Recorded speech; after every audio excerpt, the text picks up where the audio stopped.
your attention, for example, is mediated by unconscious forces.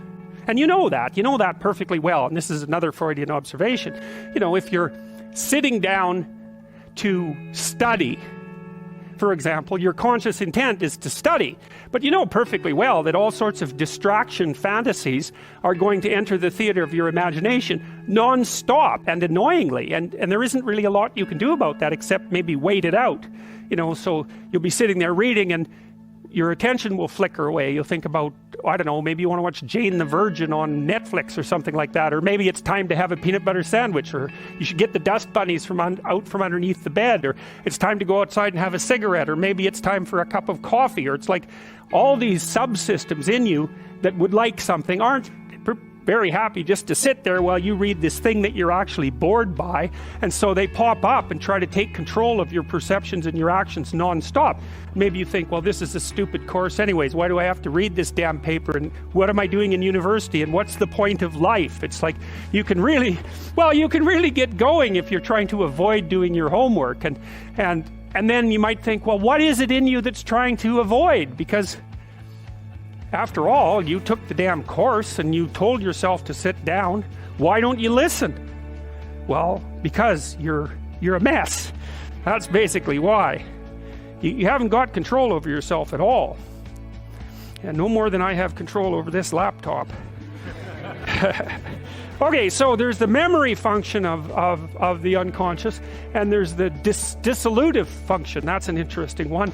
The unconscious contains habits, once voluntary, now automatized, and dissociated elements of the personality, which may lead a parasitic existence. That's an interesting one. I would relate that more to procedural memory. You know, so what you've done is practice certain habits, whatever they might be. Let's call them bad habits. And you'd like those things to get under control, but you can't. So maybe when you're speaking, for example, you use like and you know, and you say a lot. And you've practiced that, so you're really good at it. And you'd like to stop it, but you don't get to, because you've built that little machine right into your being, right? It's neurologically wired, and it's not under conscious control. And anything you practice becomes that. It becomes part of you, and that's another element of the unconscious, a different part. And then there's a creative part, which is that, well, you know, you're sitting around and maybe you're trying to write something, or maybe you want to produce a piece of art or a piece of music, or maybe you're just laying in bed dreaming and you have all these weird ideas, and especially in dreams, it's like, where do those things come from?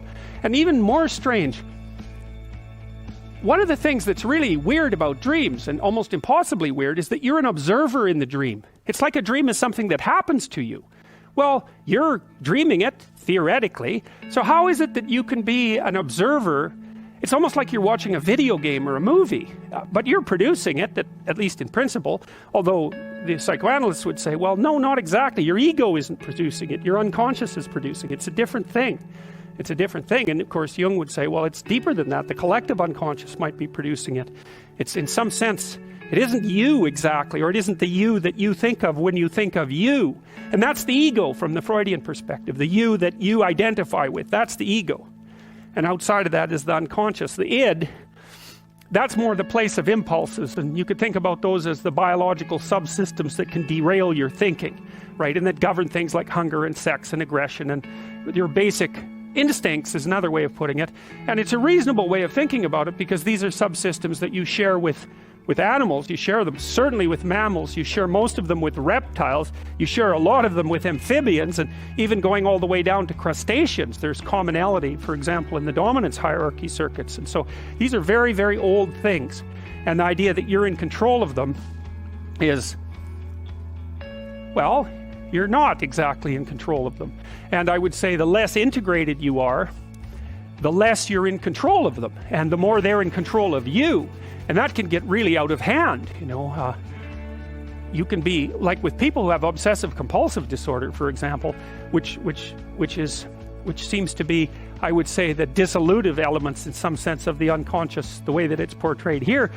Poor people with obsessive compulsive disorder, they can spend half their time doing things that they can't really control, and they have very strong impulses to do them, and it's very hard on them to block them. You know, they'll almost panic if those things are blocked. And then you have people with Tourette's syndrome, you know, that they'll be doing all sorts of weird dances and spouting off obscenities, and and imitating people without being able to control it, and sometimes a little bit of antipsychotic medication can dampen that down, but it's as if there are these autonomous semi-spirits inside of them that grip control over their behavior and make them do things. And you find that to some degree in your own life, because maybe you've become very attracted to someone, even maybe you don't want to be attracted to the person, and then you find yourself texting them when you know perfectly well that you should be going to bed, and you're in a grip of something, and you can't control it, and that's all part of the unconscious and all part of what Freud was studying.